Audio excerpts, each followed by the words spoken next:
Kumusta na mga boss? Boss Jao na naman pala. Bago natin simulan ang kasunod ng kwento, mag-shoutout muna tayo, Boss Benji Dongsal, The Gamer Fajardo, Neil Pingus TV, Roxy Ereg, Enward Celibio, Alexis Ryanetes, Freddy Tolentino, Jovi Arenzonzo, Rex Olor Sabes, John Ray Domingo, Robert Arcelia, Selima Ampuan, Jonathan Francis Barton, George Espirito, Juden Fronda, at Alan Narvas. Salamat sa suporta mga boss, at sa pagpapatuloy ng Ang Lihim na Mayaman. Kabanata 1241. Gerald, busog ka na ba? Tanong ni Noel habang tinatangkang pigilan siyang umalis.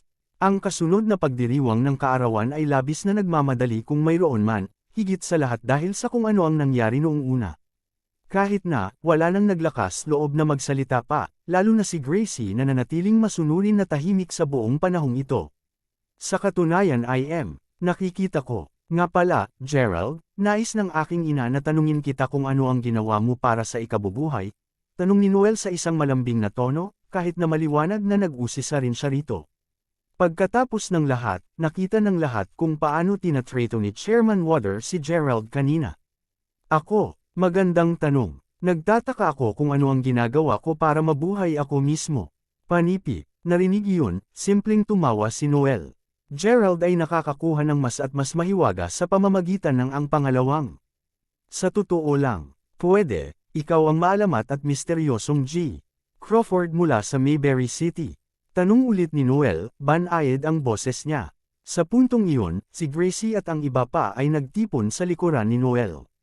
Lahat sila ay nakahawak sa kanilang paghinga habang balisa silang tumingin kay Gerald habang hinihintay ang kanyang sagot. Mismong si Gerald mismo ang umiling na may isang malaswang ngiti sa kanyang mukha bago sumagot, mahalaga ba ako siya o hindi? Upang maging lantad, may isang bagay na kailangan ko ng iyong tulong sa ilang oras ngayon, Noel. Nagtataka ako kung nakikita mo ako bilang isang kaibigan na sapat na kusang loob na bigyan ako ng isang kamay. Panipi, seryoso ang mga mata niya habang nakatitig kay Noel habang tinatanong iyon. Matapos mapagmasdan kung paano siya patuloy na nakatingin sa kanya sandali, nahahalata ni Gerald na ang kanyang nararamdaman sa kanya ay tila naiiba mula sa dati. Mas nadama nila ang kanilang pakiramdam. Sa pag-iisip na iyon, naramdaman ni Gerald na sa wakas ay angkop na oras upang tanungin ang katanungang iyon. Sa totoo lang ay medyo nag-alala din siya na kung papayagan niya ang mga damdaming iyon na magpatuloy sa pagbuo ng lampas sa puntong ito, hindi niya maiwasang mapahamak siya. Gayun din, patungkol sa krisis na kasalukuyang kinakaharap ng Shadwells. Sabihin na nating matatanggap mo ang pondo na kailangan mo bago pa man. Kapag nangyari iyon, hindi ka masisira ng maraming pag-aalala at lahat kayong magagawa muli ayon sa gusto mo. Dagdag ni Gerald. Nang marinig iyon, huminga kaagad si Gracie at ang iba pa. Kung sinabi ni Gerald ang parehong bagay tungkol sa isang oras na ang nakakaraan, pagkatapos ay tiyak na ipalagay ni Gracie na ang kanyang pahayag ay peke. Gayunpaman, ngayon, alam niya na ang bawat salitang sinabi niya ay ganap na totoo. Pero syempre tinatrato kita bilang kaibigan. Sa katunayan, isinasaalang-alang kita na ikaw ang aking matalik na kaibigan mula nang iligtas mo ako mula sa pagtatangkang umagaw. Isang matalik na kaibigan na may kaunting mga lihim. Anuman, ngayon na natulungan mo rin ang aking pamilya, nais kong gantihan ang pasasalamat ko sa iyo. Anong tulong ang kailangan mo? Masaya akong magpapahiram ng isang kamay. Sumagot si Noel, resolusyon sa kanyang tono. Habang kanina pa siya nagpapasalamat kay Gerald, hindi talaga siya nakita ni Noel bilang higit pa sa isang mabuting kaibigan. Matapos ang paggugol ng mas maraming oras sa paligid niya, gayunpaman, nakikita niya ngayon ang isang iba't ibang panig kay Gerald. Hindi lamang siya nababalutan ng misteryo, ngunit napapaligiran din siya ng isang malakas na aura. Labis na naintriga ng dalawang katangiang ito, napagtanto nito na nagsisimula na siyang maakit sa kanya. Sa pag-iisip na iyon, hanggat maaari niyang mapasaya si Gerald sa pamamagitan ng pagtulong sa kanya, tiyak na susubukan niyang gawin ang anumang hiniling niya. Nang makita kung gaano naging handa at taos-puso ang naging tugon ni Noel, kaagad na nagalak si Gerald bagaman hindi niya ito ipinakita. Panipi tuldok. Gayunpaman, may isang bagay na nais kong kapalit nito. Dagdag ni Noel. Ano ito? Kapag tinulungan kita, nais kong sabihin mo sa akin ang iyong totoong pagkatao. Ayokong itago mo ito sa akin. Katanggap-tanggap ba yan? Tanong ni Noel habang nakatingin kay Gerald. Deal. Tuwid na diretsyong sagot ni Gerald. Sinabi ng pangalawang Gerald na kailangan niya ng isang patak ng sariwang dugo mula sa daliri ni Noel. Noel, Gracie, at ang iba pa ay labis na naguluhan at nag-aalangan sa kanyang hiling. Gayunpaman, hindi ito gaanong kalakal kaya't inabutan lamang siya ni Noel ng isang patak ng nakapagpapalakas na dugo. Sa tapos na, nangangahulugan iyon na kailangang tuparin ni Gerald ang kanyang panig sa pangako. Napansin na ang lahat ay labis na sabik na makita kung paano niya ipapaliwanag ang pangyayari kanina. Si Gerald ay hindi malapit nang walang kahihiyang sirain ang kanyang pangako. Matapos tumawa ng mapait ng ilang sandali, nangisda siya sa kanyang bulsa bago kumuha ng isang maliit na aparato. Sa pagpindot dito, maririnig ang dalawang maliliit na beep. Ang lahat ay tahimik para sa ilang sandali. Hanggang sa segundo mamaya, maririnig ang droning na nagmumula sa itaas ng gusali. Ay, helikoptero ba iyon? Ang kanilang tanong ay nasagot kaagad pagkatapos ng sapat na totoo. Isang helikopter ang nagsimulang mag-alis mula sa tuktok ng gusali.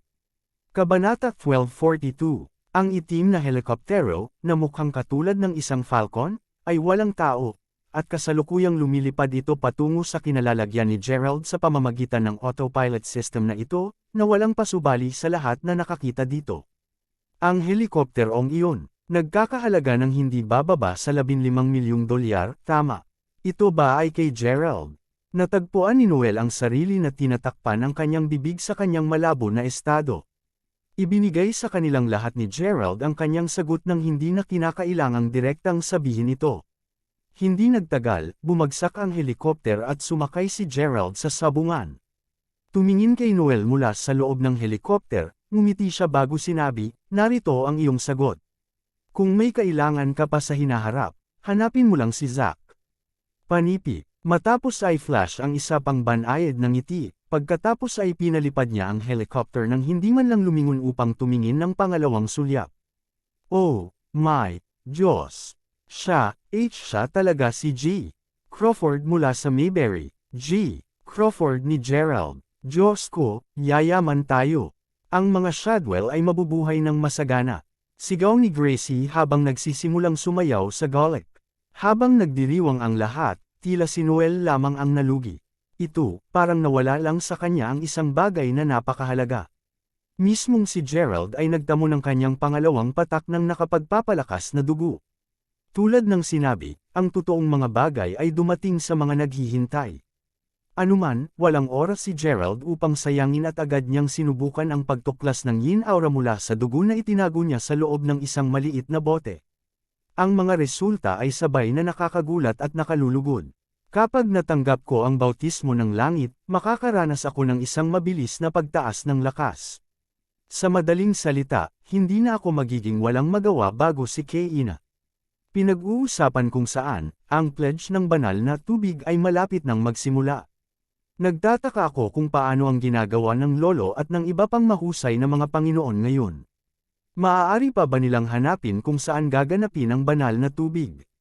Kudlit, bagaman mausisa siya, tungkol sa kalagayan ng kanyang lolo, hindi gaanong nag-aalala sa kanya si Gerald.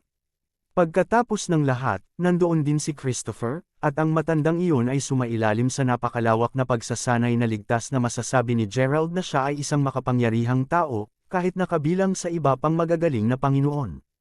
Kahit na, nasa ilalim siya ng kontrol ni Gerald, at iniwan ni Gerald ang isyu ng buhay at pagkamatay ni Christopher upang pamahalaan ng kanyang lolo. Sa pag-iisip na iyon, medyo napilitan si Christopher na tulungan ang lolo ni Gerald, kahit na ayaw niya. Anuman ang kaso, ang tanging bagay na natitira upang gawin ni Gerald sa sandaling natanggal niya ang sarili sa kanyang kasalukuyang nakatakdang relasyon ay hanapin ang babaeng nakaputi. Kapag wala sa larawan si Keina, sana ay matagpuan ko ang babaeng nakaputi ng walang gulo. Dahil ang lahat ng mga misteryo ng Sun League ay konektado sa babaeng nakaputi at naghuhusga sa kung gaano ako kasalukuyang umunlad, tiyak na dahan-dahan akong lumalapit sa katotohanan. Napaisip si Gerald sa sarili. Anuman, ngayon na siya ay mataas sa kalangitan sa kanyang helikopter, sinablig ni Gerald ang dugo sa alindog ng Jade. Kaagad pagkatapos, naramdaman niya na ang alindog ng Jade ay sinusubukan na hanapin ang bato. Sa pag-iisip na iyon, pinakalma rin ni Gerald ang kanyang sarili. Inaasahan na makita ang bato ng circumcise para sa kanyang sarili. Hindi nagtagal bago marinig ni Gerald ang mababang pagbulong. Ang kakatwang bagay ay, ang kakaibang dagandong ay tila hindi nagmumula sa isang panlabas na mapagkukunan. Sa halip, marinig ni Gerald ang nagmumula sa kaibuturan ng kanyang puso. Habang nagpatuloy ang pag-iingay ng tunog sa kanyang isipan, halos maramdaman ni Gerald ang kanyang katawan na tumibok sa ritmo rito. Ito ay halos tulad ng kung ang kanyang katawan ay nakikipag-ugnay sa paligid nito. Hindi nagtagal bago simulan ni Gerald ang pakiramdam ng isang partikular na lugar na tila nagmula sa isang misteryosong pagtatuboy na kapangyarihan. Sa madaling salita, ang lugar ay tila aktibong pumipigil sa kanya na magtungo sa direksyong iyon. Alam ni Gerald ng totoo na nangangahulugang nariyan ang circumcise. Pagkatapos ng lahat, ang circumcise ay isang bato na puno ng yang enerhiya. Ito ay natural lamang para sa dugo na puno ng yin upang maitaboy laban dito. Sa sobrang tuwa, sumigaw si Gerald sa sarili, "Nakuha kita ngayon." Nang hindi nag-iisip ng sobra, sinimulan ni Gerald ang paglipad ng helicopter sa direksyong iyon. Nasa kalahati lamang siya doon nang napansin niya na papunta na siya sa panipi-tuldok-tuldok-tuldok, mountain top. Nagtatakang ungol sa sarili ni Gerald. Hold on, hindi ba ako papunta sa mountain top villa ngayon? Maaari bang mailibing ang bato sa pinakaloob na bahagi ng mountain top sa buong oras na ito? Kudlit. Nang dumampi sa tuktok ng bundok, lumabas siya ng kanyang helicopter. Sa kung gaano katindi ang reaksyon ng kanyang puso ngayong nakatayo siya rito, nakuha ni Gerald ang kumpirmasyon na kailangan niya na ito ang lugar na hinahanap niya. Ilang sandali matapos ang kanyang pagdating, ang buong bundok ay nagsimulang manginig, at maraming mga halaman na lumalagong doon ay mabilis ding matuyo. Napagpasyahan ni Gerald na ang mga halaman ay sinipsip na tuyo dahil sa biglaang paglabas ng yang enerhiya. Kahit na siya ay lubos na masaya na sa wakas ay natagpuan ang bato, agad pinigilan ni Gerald ang kanyang kagalakan at tinawagan si Zack. Sinabi na niya kay Zack ang tungkol sa kung ano ang kailangang gawin sa sandaling matagpuan ang item na hinahanap niya. Dahil dito, sa sandaling sinagot ni Zack ang tawag, agad na nagsimula ang proyekto. Si Zack mismo ay kumuha na ng isang koponan sa engineering na binubuo ng ilang libong katao, at magsisimulang magtrabaho kaagad na iniutos ni Zack para dito. Inaasahan na gumana ang koponan sa loob ng 24 na oras nang hindi humihinto hanggang sa tumagos sila sa ibabaw ng bundok at makuha ang kailangan ni G. Crawford. Kabanata 1243. Hindi nagtagal, dumating ang ilang libong manggagawa, handa na para sa tungkulin. Dahil ang kanilang gawain ay tumagos sa bundok, wala silang totoong pagpipilian maliban sa unang winawasak ang mountaintop villa. Siyempre, sa isang malaking operasyon na nangyayari, napansin ng mga mapagmasid na tao kung ano ang nangyayari. Sa pamamagitan nito, ang balita tungkol dito ay nagsimulang kumalat sa online tulad ng wildfire, na naging sanhi ng isang mainit na talakayan sa mga nasa Mayberry. Plano ba talaga nilang gob-on ang mountaintop villa? Sila ay, di-asterisk man ito, kahit na isaalang-alang ang pagwawasak sa villa na nagkakahalaga ng higit sa $120 milyong, gaano sila yaman. Tinalakay ang mga tagahanga ng gusali sa kanilang sarili. Anuman, kahit na may napakaraming impormasyon tungkol sa insidente na nagpapalipat-lipat sa net, ang administratibong departamento ng Mountaintop Villa ay tila hindi pa nakatanggap ng anumang balita tungkol sa demolisyon. Hindi ito nakatulong na kapag nais ni Zack ng isang bagay na nagawa, hindi niya kailanman ipinaliwanag ang kanyang sarili sa mga mula sa mga mas mababang departamento. Pagkatapos ng lahat, sa kanya, hindi na kailangan. Gayunpaman, dapat pansinin na para sa departamento ng administratiba, ang Mountaintop Villa ay hindi lamang isang ordinaryong paninirahan. Ito ay napakahirap na itinayo kasama ng pinagsamang pagsisikap ng maraming mga inhinyero. Sa mga mula sa kagawaran na iyon, mas mababa ito sa isang gusali kaysa sa ito ay isang piraso ng sining. Bumabalik sa kasalukuyan, habang patuloy na ginagawa ng mga manggagawa ang kanilang mga gawain, isang babaeng mukhang galit na mukhang nasa 27 ang humakbang papunta sa isa sa kanila bago sumigaw, "Hawakan mo ito."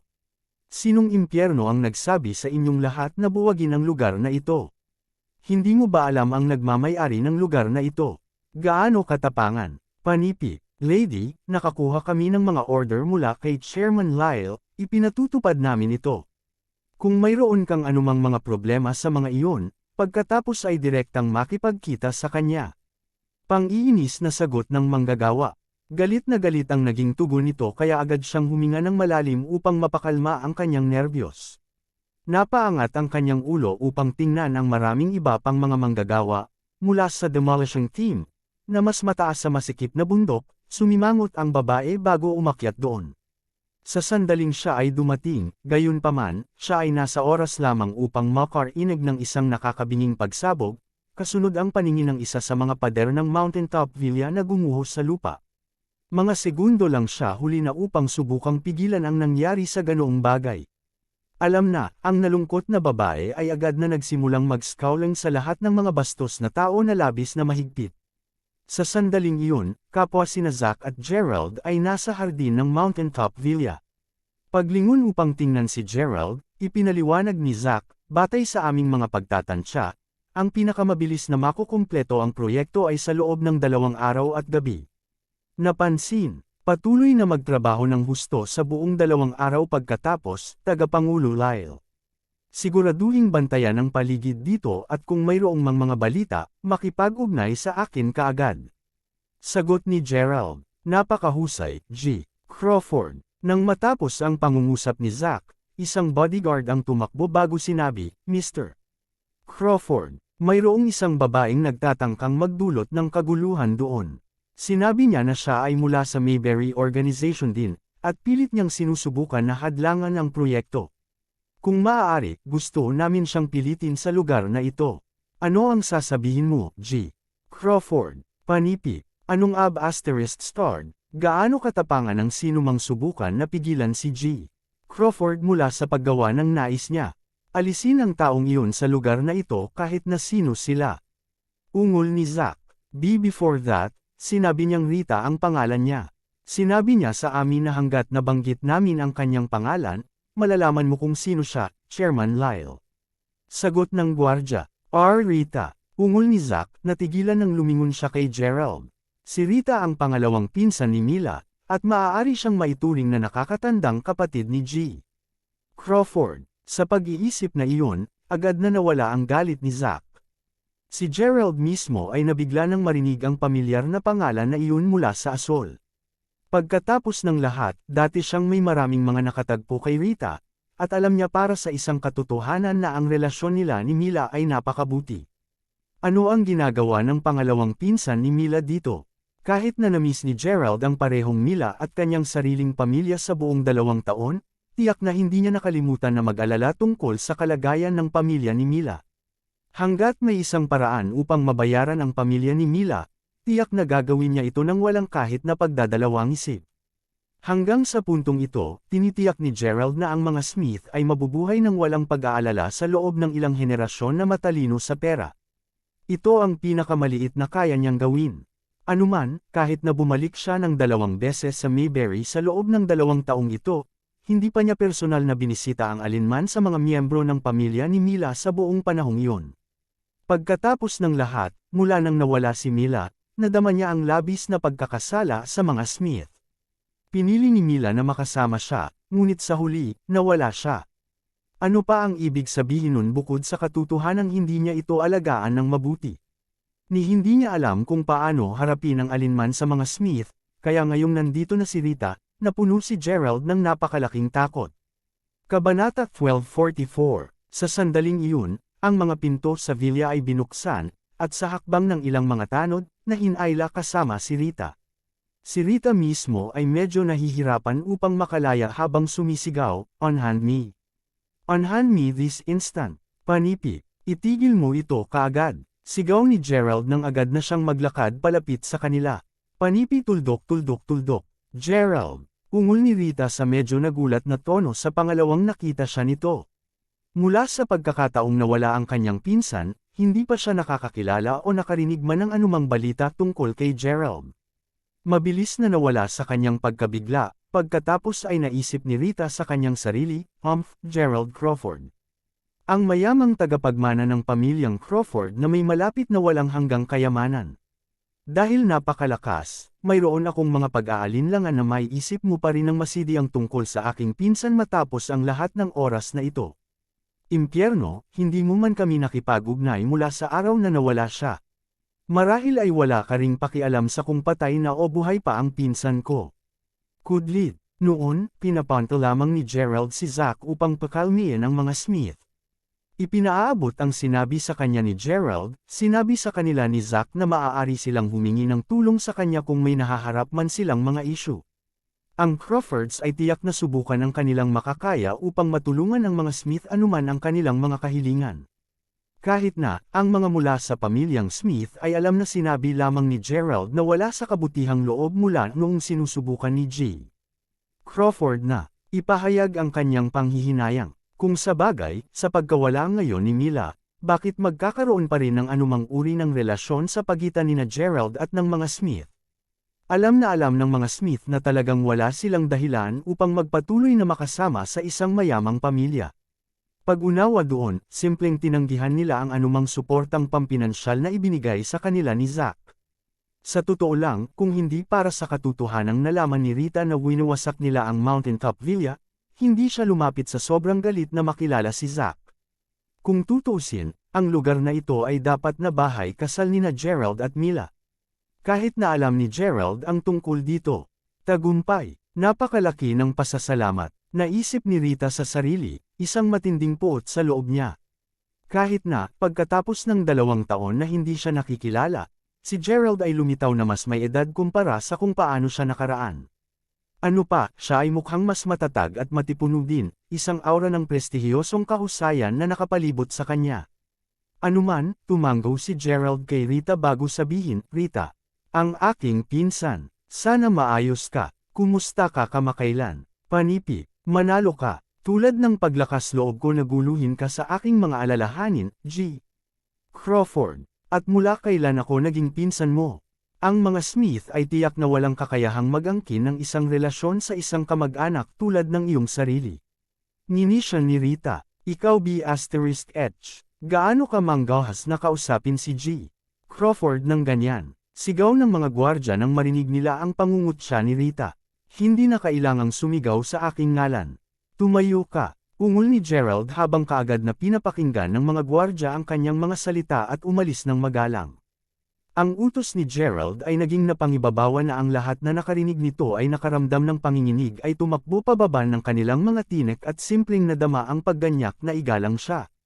Kahit si Rita ay nararamdaman din ang parehong bagay, at sa kakaibang pagtingin niya kay Gerald, naisip niya sa sarili, 2 taon na lang, hindi ba? Paano siya nakaranas ng napakalaking pagbabago?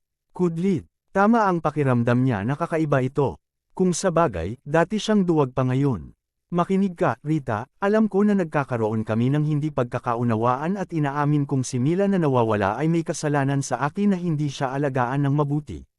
Dahil doon, ang aking responsibilidad na hanapin muli siya. Sabihin mo sa akin, totoo bang naiisip mo na nakalimutan ko na si Mila?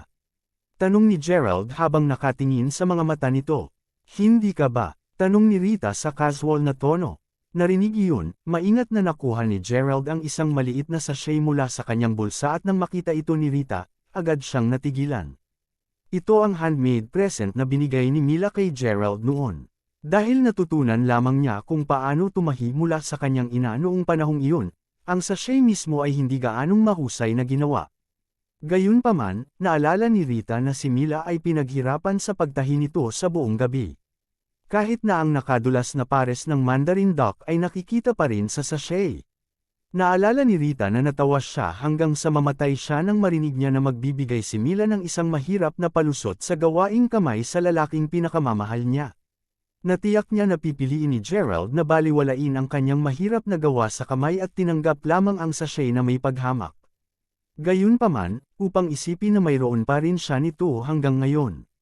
Hindi ko makakalimutan kahit ang pinakamaliit na mga detalye sa aking buhay, kaya nakasisiguro ka na hindi ko rin makakalimutan ang tungkol kay Mila. Patuloy kong hinahanap siya sa buong 2 taong ito, At basta alam kong may pagkakataon na mahahanap ko pa rin siya, handa akong pumunta sa pinakadulo ng mundo upang maibalik lang siya. Sa nasabing iyon, sana maniwala ka sa akin ngayon kapag sinabi kong hindi mo ako naiintindihan, Rita. Panipi, Kabanata 12:45. Panipi tuldok tuldok tuldok. Totoo ba? Totoo ba yan? Tanong ni Rita. Matapos marinig ang kanyang paliwanag at makita muli ang sachet, kailangang aminin ni Rita na nagsisimulang paniwalaan siya ng bahagya. Nakatulong din na alam niya kung paano si Gerald bilang isang tao, kahit papaano. Anuman, parang hindi siya ang uri ng tao na makakalimutan lang ang isang taong mahal na mahal niya. Sinasabi ko ito ngayon na hindi ko kapersonal na nakipag-ugnay sa iyo sa buong 2 taon mula nang nahihiya akong tumayo sa harap ng alinman sa mga Smith. Bakit sa palagay mo patuloy akong nagpapadala ng Zack upang matulungan ka? Kahit na, sinabi sa akin ni Zack na wala sa inyo ang tumanggap ng alinman sa aking mga regalo. Totoo ba yan? Tinanong si Gerald na hindi pa talaga nagtanong sa kanilang desisyon dati. Ito ay, ang mga Smith ay may sariling dignidad upang mapanatili rin kay ngayon. Dahil nawala si Mila at pareho kayong hindi kasal, anong karapatan nating kunin ang iyong mga gamit? Hindi bababa sa iyo ng patuloy na sinasabi ng aking lola. Tumugon kay Rita ngayon na nalinis ni Gerald ang ilang paunang hindi pagkakaunawaan na mayroon siya sa kanya. Dahil dito, wala siyang problema sa pagdetalye kung paano ang kasalukuyang ginagawa ng pamilyang Smith. Bilang ito ay naging, mula pa noong nawala si Mila, ang mga Smith ay patuloy na nasasakop ng kadiliman. Para sa pinakamahabang oras, ang pagkawala ay napipigilan na kahit ang paghinga ay mahirap minsan. Ang panunuya at panunuya mula sa iba ay pinaramdam lamang sa mga Smith na patuloy silang nalulunod kahit na mas malalim. Ang pangungutya mismo ay nagmula sa katotohanang alam ng mga kamag-anak at kaibigan ng pamilyang Smith na ang kasintahan ni Mila ay isang napakahusay at makapangyarihang tao. Pagkatapos ng lahat, binili niya ang mga ito ng isang villa na nagkakahalaga ng hindi bababa sa $15 milyong. Ang isang taong may kakayahang iyon ay tiyak na magiging napakayamang yaman. Gayunpaman, dahil ang pagkakakilanlan ni Gerald ay espesyal, ang Smiths ay hindi kailanman nailahad sa publiko na ang kanilang hinaharap na apo ay talagang mayamang tagapagmana mula kay Mayberry G. Crawford. Anuman, sa napakaraming magagandang bagay na nangyayari sa mga Smith, ginawa itong maraming kaibigan ng pamilya na humanga at inggit sa kanila. Marami sa kanila ay sinubukan pa ang kanilang makakaya upang makipagsiksikan sa mga Smith sa kanilang pagtatangka na kaibiganin ang misteryosong kasintahan ni Mila. Nawala ang pangalawang Mila, subalit, nagsimulang maganap ang mga malalaking pagbabago sa loob ng pamilyang Smith. Dahil si Serenity Jordan, na matandang ginang ng pamilyang Smith at lola din ni Mila, ay isang taong may malaking pagmamataas at dignidad, mabilis niyang ibinalik ang villa na ibinigay sa kanila ni Gerald sa sandaling napagtanto niya na ang kanyang apo ay hindi magiging natagpuan anumang oras sa lalong madaling panahon. Sa nagawang pagpapasyang iyon, bumalik ang mga Smith sa kung saan sila unang nanirahan. Ginawa pa ring punto ng Serenity na tanggihan ang anumang charity na tinangka ni Gerald na ibigay sa kanilang pamilya. Sa pagkawala ng aking apo ngayon, ano ang magiging mga Smith kay G. Crawford? Hindi na kailangan para sa amin upang magpatuloy sa paglalakad sa kanya kaya walang kahihiyan. Iyon ay halos proseso ng pag-iisip ni Lady Smith noong panahong iyon. Dahil dito, bumalik sila sa kanilang orihinal na buhay. Kahit na nasisiyahan ng mga tao sa kanilang kasawian, ganoon din. Nakita ko, kaya ninyong lahat na ipinalagay na. Sumuko na ako kay Mila sa buong panahong ito, tama ba iyan? Tanong ni Gerald habang humihinga siya ng malalim, mga pahiwatig ng pagkakasala sa kanyang boses. Kahit na nakatuon siya ng husto sa paghahanap para kay Mila at sa kanyang tiyuhin, dapat niyang aminin na hindi niya pinansin ang pamilya ni Mila. Napagtanto na ngayon lamang ay tumindi ang kanyang pagkakasala. Bilang tugon, simpleng tumango si Rita. Kung gayon, si G. Smith ba, Lola, at ang iba pa ay maayos. Isama mo po ako. I wish to meet up with them, sabi ni Gerald sa seryosong tono. Walang paraan na maging maayos sila. Ngayon ang kaarawan ng isa sa mga kaibigan sa pagkabata ng Lola, alam mo. Habang ang kaibigan niyang iyon ay tumigil sa pakikipag-ugnay kay Lola kaagad nang marinig ang tungkol sa pagkawala ni Mila, kamakailan lamang ay palagi niyang inaanyayahan ang lahat ng mga miyembro ng aking pamilya sa kanyang lugar. Panipi, ito ay lubos na maliwanag hindi bababa sa mga sapat na makatuwiran kung ano ang ibig sabihin ng Georgia Walford sa pamamagitan nito. Kita mo, dahil mayroon ka na kay Mila noon, tinanggihan ng aking pamilya ang panukala sa pag-aasawa ng apo ni Georgia, at hinayupi nila ang katotohanan iyon. Anuman, ang pamilya ni Georgia ay lubos na kamangha-mangha ngayon, at ang kanyang apo ay napangasawa din ng isang magandang apo. Sa pag-iisip na iyon, malinaw na palagi niyang inaanyayahan kami para lamang makapagpakita siya sa harap ng aking lola. Sinabi sa katotohanan, kung hindi ko narinig na ang Mountaintop Villa ay mawawasak, dumalo rin ako sa pagdiriwang. Panipi, Kabanata 1246. Kinagat ng bahagya ni Rita ang ibabang labi sa pagtatapos ng kanyang paliwanag. Dahil alam na ni Lola na hindi nila sinasadya ang mabuti, bakit pa siya mapilit na pumunta? Tanong ni Gerald. Sa gayon, sinabi ni Lola na dahil ang Smith ay hindi nakagawa ng anumang nakakahiya, ang aming mga espiritu ay hindi dapat manginig. Ano pa, inimbitahan ng pamilya ni Georgia ang aming pamilya ng may mabuting pakikitungo.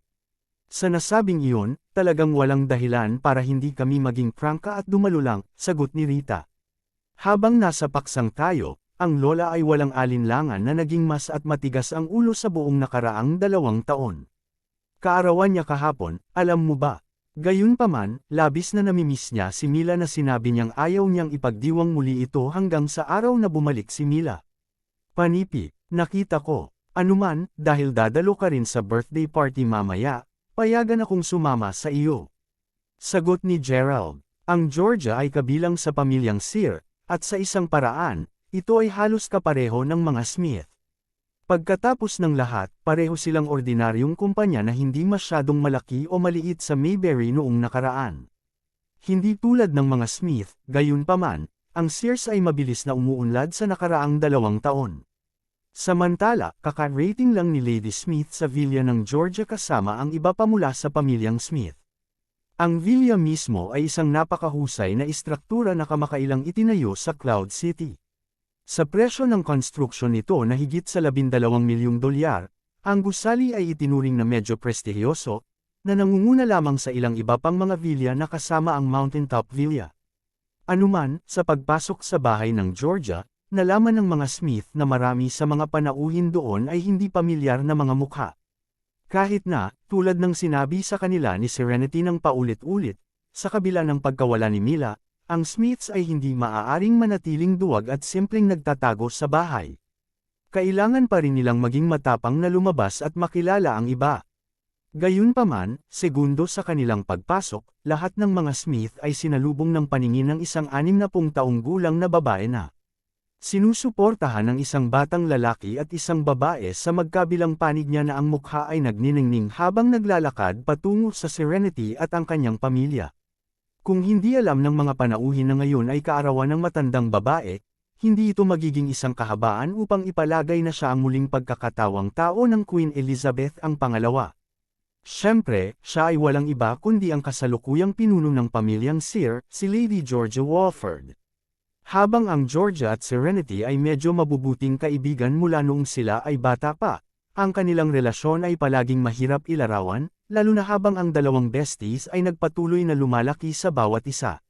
Sa paglalagay nito ng simple, pareho silang nasiyahan sa pakikipagkumpetensya sa bawat isa sa halip na hindi makatutuhanang. Bilang mga bata, nakikipagkumpetensya sila sa isa't isa upang makita kung aling mga damit ang mas maganda. Nang magsimula silang mag-aral, nagsimula silang makipagkumpetensya upang makita kung sino ang nakakakuha ng mas mahusay na mga marka sa halip.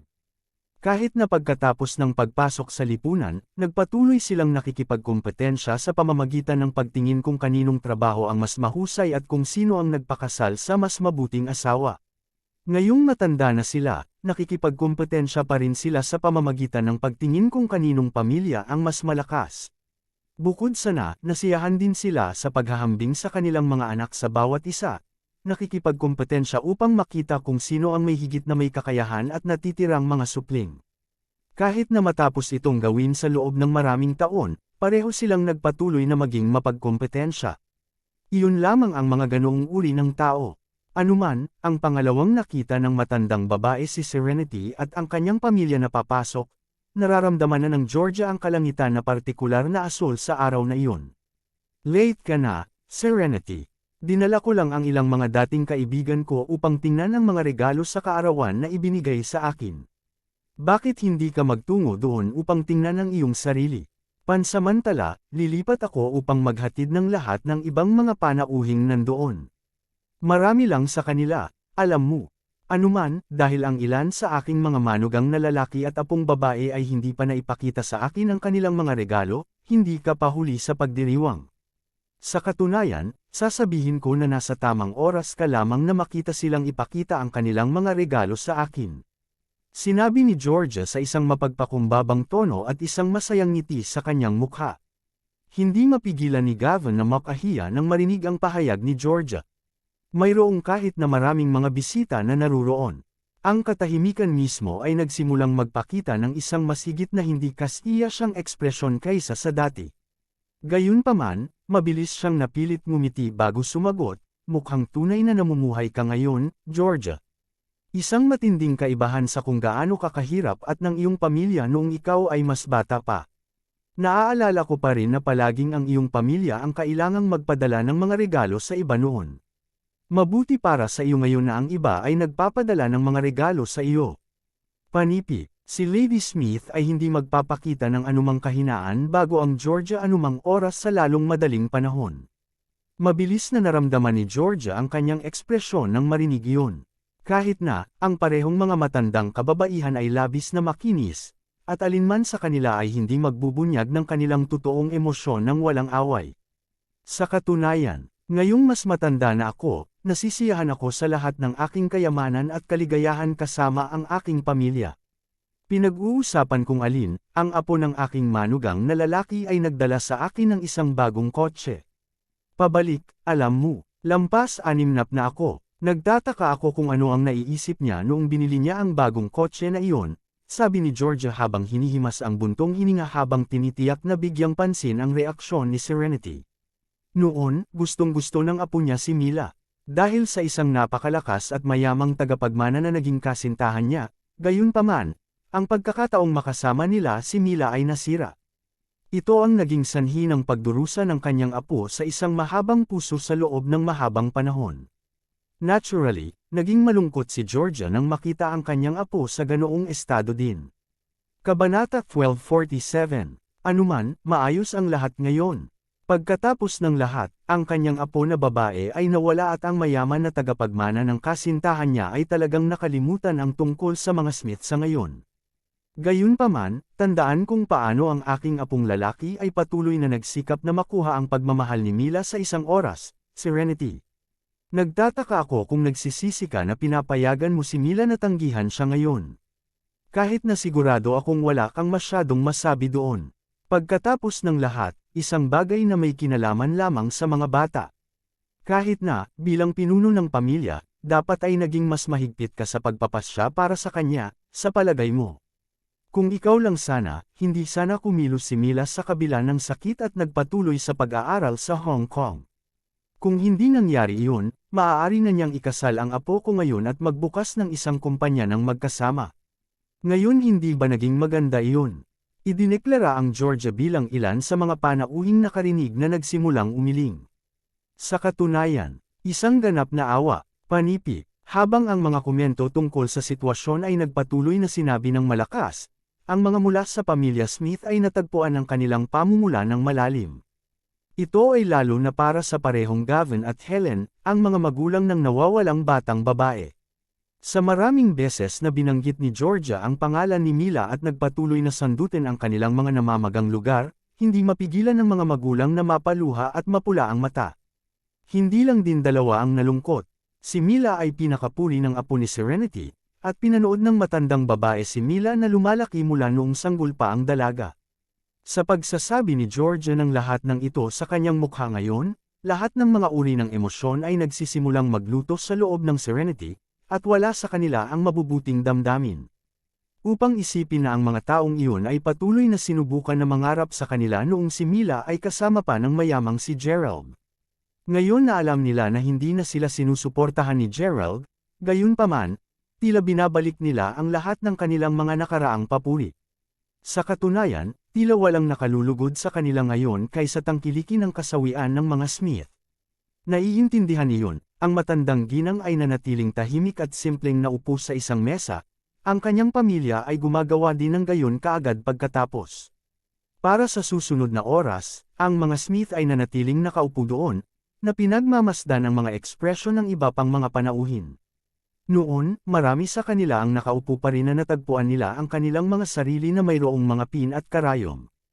Tulad ng pakiramdam nila na papalapit na sila sa kanilang limitasyon sa kung magkano pa ang mahihiya na maaari nilang gawin, biglang lumakad ang isang lingkod sa villa kasama ang isang lalaki at isang babaeng sumusunod sa likuran niya.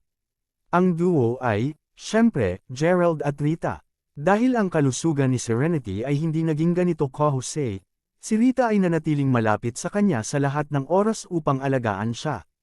Gayunpaman, dahil narinig kanina ni Rita na ang mountaintop villa ay nawasak, hindi siya nakatigil sa tabi ng kanyang lola hanggang ngayon. Nang makita ng mga mula sa pamilyang Smith kung sino ang nakatayo sa tabi ni Rita, lahat sila ay napanganga sa pagkataranta habang sabay silang nagbubulungan. Gerald, ang lahat ng mga panday ay parang nangangarap. Tunay na ito ay walang iba kundi si Gerald. Ngunit bakit makakasama ni Gerald si Rita? At bakit nandito pa siya ngayon? Hindi na kailangang sabihin, lahat ay napagtagumpayan ng matinding pagkabigla. Oh, si Rita ba ang nakikita ko? Bakit ngayon ka lang dumating? Hindi alintana, sino ang katabi mo? Pwede ba siyang maging boyfriend mo? Tanong ni Georgia kaagad pagkakita niya sa dalawa na kakapasok lang. Dahil ang Georgia ay malapit sa Serenity, alam na alam niya ang mga kamag-anak at kaibigan ni Serenity.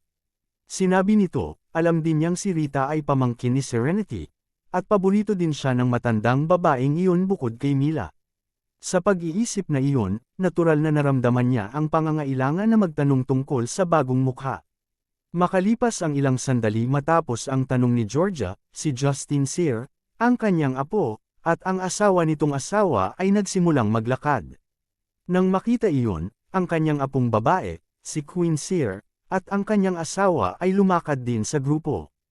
Lola, sabay na sabi ng dalawa habang sinilip ni Justin si Rita. Kasunod nito, tumawa siya ng mapait bago sinabi, medyo matagal na mula nang huli kaming magkita, Rita. Hindi lang ikaw naging mas maganda, ngunit parang mayroon ka na rin ngayon. Panipi, sino siya, Hobby, malapit ka ba kay Rita? Tanong ng isang babaeng napakadamit na nakatayo sa tabi ni Justin. Oh, siya ang taong nabanggit ko sa iyo dati. Pinsan ni Mila, nakakaawa naman, maaaring pinsan ko siya noon din. Oh well. Ngini siya ni Justin. Nakikita ko, sagot ng babae sa malamig na tono. Mula doon lamang, maliwanag na sinabi na sa kanya ni Justin ang tungkol sa insidente ng pagpunta niya sa tahanan ng pamilyang Smith upang imungkahi kay Mila. Justin, hindi mo basta bati si Rita kapag nakatayo sa tabi niya ang nobyo. Sige at kamustahin mo rin siya, sabi ni Georgia habang iniskan ang karaniwang bihis na si Gerald mula ulo hanggang paa. Yamang si Rita ay palaging isang mayabang at mayabang na batang babae, walang ideya si Georgia kung bakit makakakuha siya ng isang taong tulad nito. Kung tutuusin, si Gerald ay mukhang malaki ang pagkakaiba sa lahat ng iba pang mayamang tagapagmana doon. Kabanata 1248, sadyang itinaas ni Georgia ang kanyang boses upang matiyak na naririnig siya ng lahat doon. Ngayon na ang pansin ng lahat ay nakatuon kay Gerald, mahinang ngumiti si Justin bago sinabi, kaya ikaw ang pinsan ko. Kinalulugod kong makilala ka. Siya ay nagpakita ng walang interes sa kahit na nais na makipagkamay kay Gerald, at ang kanyang asawa ay simpleng nakatingin sa kasintahan ni Rita, kinakalma siya mula sa gilid ng asawa. Habang si Gerald ay tiyak na hindi nagbihis ng marangyang, nagkaroon lamang siya ng gat ng pakiramdam na may isang bagay na mali sa kanya. Dahil napakahusay mo, naniniwala ako na ang iyong kasintahan ay dapat na pantay din bilang mahusay. Ipakilala mo siya sa amin. Sabi ni Georgia, paumanhin, Lady Walford, ngunit hindi ko siya boyfriend. Sagot ni Rita habang lumingon siya upang tingnan ang natitirang pamilya niya na nakaupo pa rin sa mesa. Ang mga Smith ay hindi pa nakakagaling mula sa kanilang pagkabigla, at ang kanilang mga bibig ay nanatiling bukas na bukas habang patuloy silang nakatingin sa duo ng walang imik. Kahit na si Serenity ay hindi nagawang makuha muli ang kanyang talino sa oras upang tumugon. Oh, kaya hindi mo siya boyfriend. Kung gayon ano ang posisyon na mayroon siya upang magkaroon ng isang karapatang makarating. Dito ngayon, Panipi, ano sa lupa ang sinusubukan mong hilahin dito? Natagpuan ni Georgia ang kanyang sarili na nag-iisip. Dito, si Gerald. At may karapatang siya narito ngayon dahil kasintahan siya ni Mila. Paliwanag ni Rita. Ano, Mila's fiancé, ngunit paano ito magiging? Hindi ba siya nawala ng hindi bababa sa 2 taon? Hindi ba dapat matagal nang naghiwalay ang kasintahan sa kanya? Sagot ni Georgia. Alam niya na ang kasintahan ni Mila ay napakalakas. Kung sabagay, lubos niyang natabunan ang mga ito pabalik noong nandoon pa rin si Mila.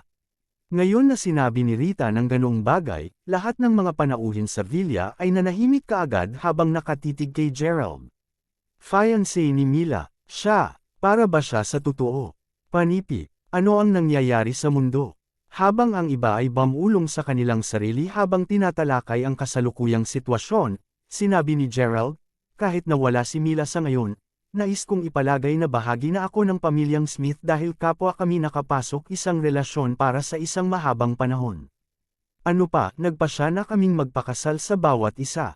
Sa pag-iisip na iyon, sigurado akong hindi mo ako masisisi sa pagpunta ko mula nang imbitahan mo ang natitirang pamilya ng Smith dito ngayon, di ba Lady Walford?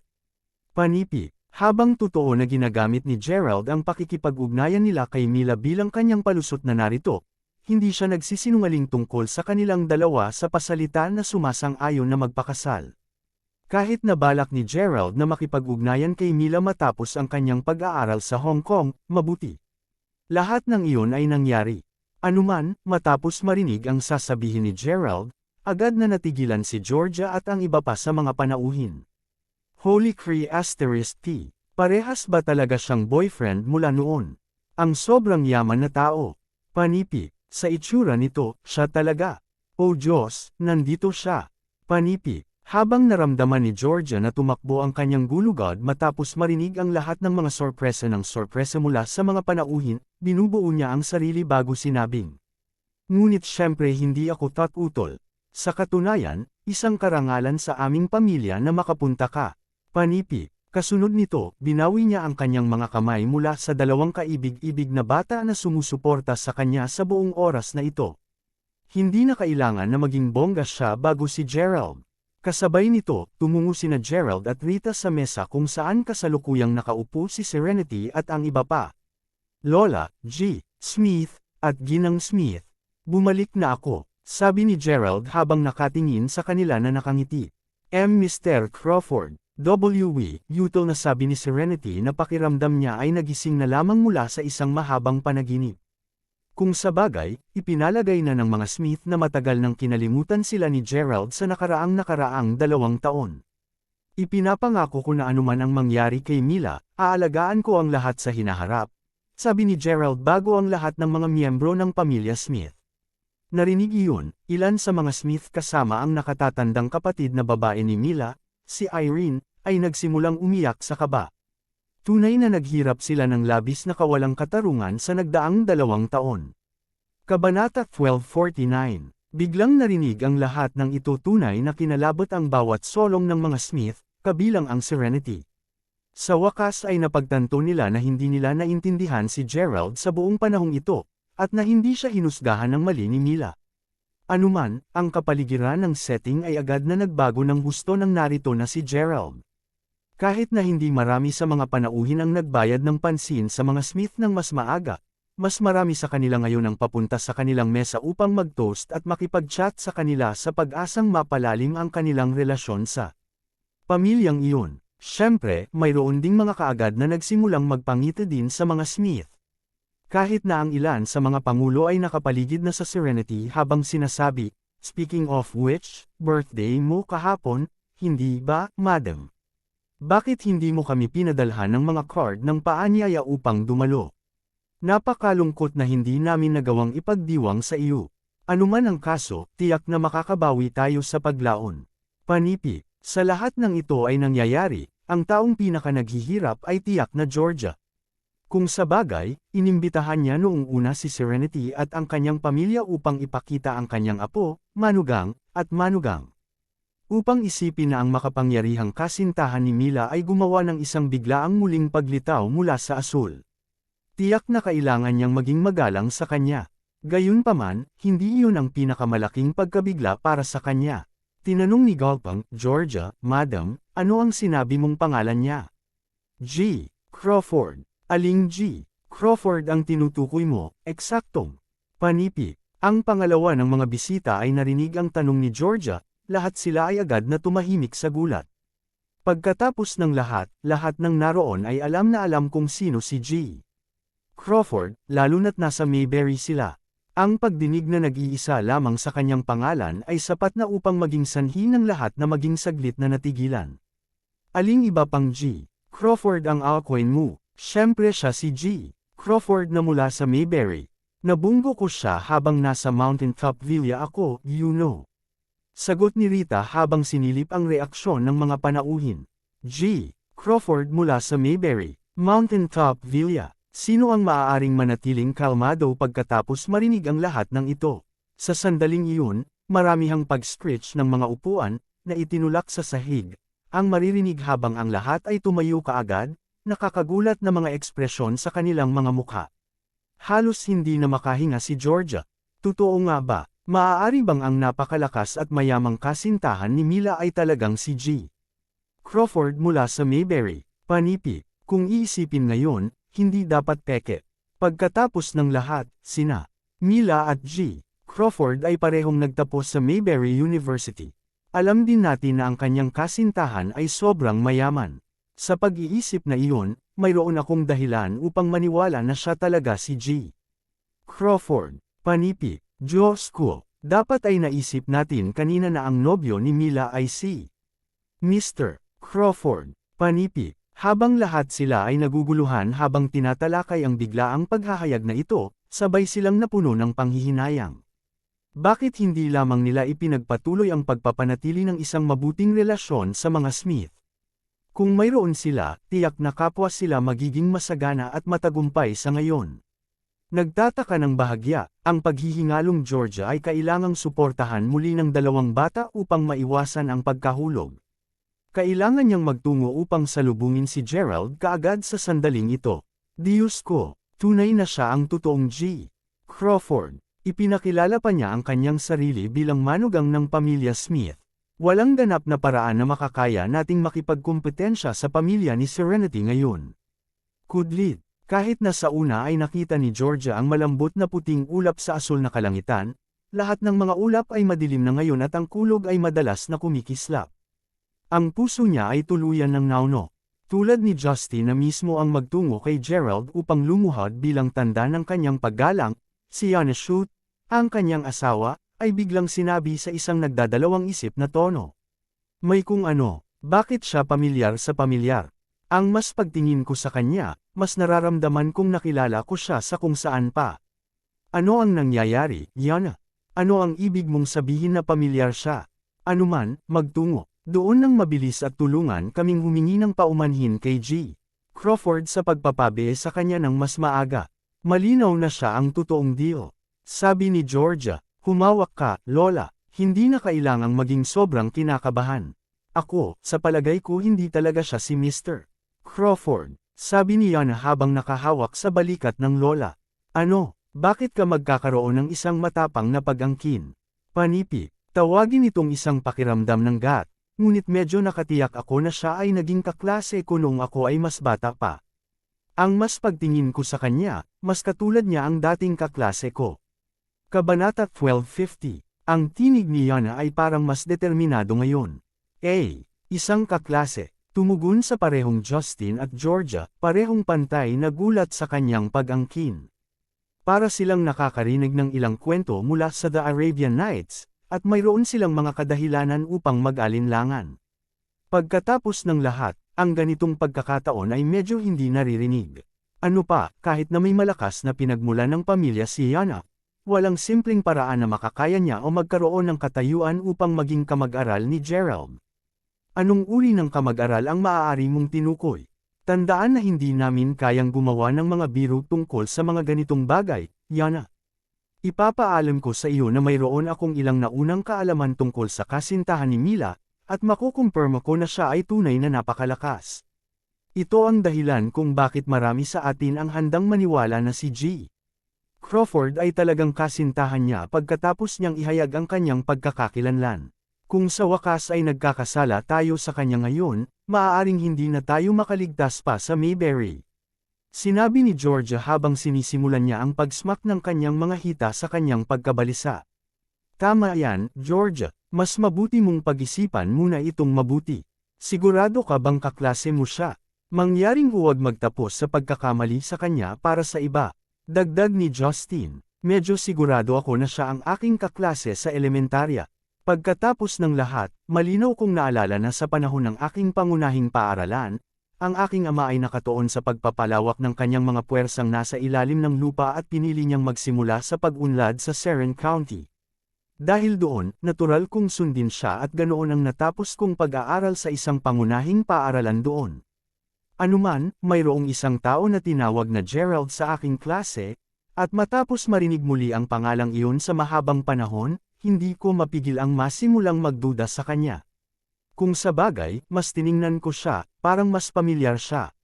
Hindi ko nasabi ito kanina simula nang umamin ako na hindi ko talaga maalala kung ano ang hitsura niya. Gayunpaman, pagkatapos na pagmasdan siya ng ilang sandali ngayon, naniniwala ako na siya ang parehong Gerald na alam ko dati. Sagot ni Yana habang namimilipit ang mata sa kumpirmasyon. Ang Gerald na kilala ko noon. Naaalala ko siya sa isang partikular na mahirap na posisyon mula noong siya ay napakahirap. Kung tama ang paggunita ko, pareho kaming may kaunting usapan noon. Anuman, ano sa palagay mo, Lola? Hindi posible na ang Smiths ay kumuha ng isang tao upang gayahin si G. Crawford, bulong ni Yana. Nang marinig iyon, naramdaman ni Georgia na lumaktaw ang puso niya habang naisip niya, sa totoo lang, ang iminumungkahi niya ay hindi kumpleto sa tanong. Panipi tuldok. Medyo diretsahan, kahit na ako ang nag-anyaya sa kanila, hindi ko inaasahan na dumalo talaga si Serenity at ang kanyang pamilya sa birthday party na ito. Pagkatapos ng lahat, tiyak na aasahan nila akong magpapakita ng marami. Sa kabila ng pagkakaroon ng kamalayan na, siya ay talagang dumating. Natagpuan ko ito na kakaiba na siya ay maaaring manatili kaya tiwala. Hanggang sa puntong ito, nakakatuwa rin na ngayon lang nagpakita si Rita, at kasama ng kasintahan ng lahat ng mga tao si Mila. Ungol ni Georgia habang pinag-aaralan pa niya ang sitwasyon. Alam mo, pagkatapos marinig kung ano ang sasabihin ni Yana, nagsisimula na akong isipin na plano ni Serenity na mangyari ang lahat ng ito. Kung tama ang aking hulaan, tiyak na sinisikap ng Serenity na mapahiya ako ng kusa. Napakasamang matandang bruha. Napaisip si Georgia sa sarili, tila nakikita ang mas malaking larawan. Mula sa narinig ni na Justin at Yana na sinabi ng kanilang lola, kahit na nagsisimula silang makarating sa parehong konklusyon niya. Pagkatapos ng lahat, ang lahat ng ito ay simpleng may katuturan. Anuman, hindi pa rin tayo makakilos ng bulag, Yana. Dapat nating tiyakin na hindi bababa sa kung siya talaga ang iyong kaklase. Dagdag ni Georgia na malinaw na medyo takot pa rin. Pagkatapos ng lahat, kung sila ay tunay na nakagawa ng isang pagkakamali, kung gayon ang isang pangunahing sakuna ay walang alinlangang mangyari sa kanila. Haha, hindi mag-alala, Lola, mas sigurado ako ngayon na siya ang Gerald na alam ko dati. Gayunpaman, dahil nag-aalala ka pa rin tungkol dito, i-double check ko lamang upang matiyak na siya ito. Gayunpaman, upang isipin na ang maliit na magprito ng isang taga-tago ay talagang maglakas loob na gayahin si G.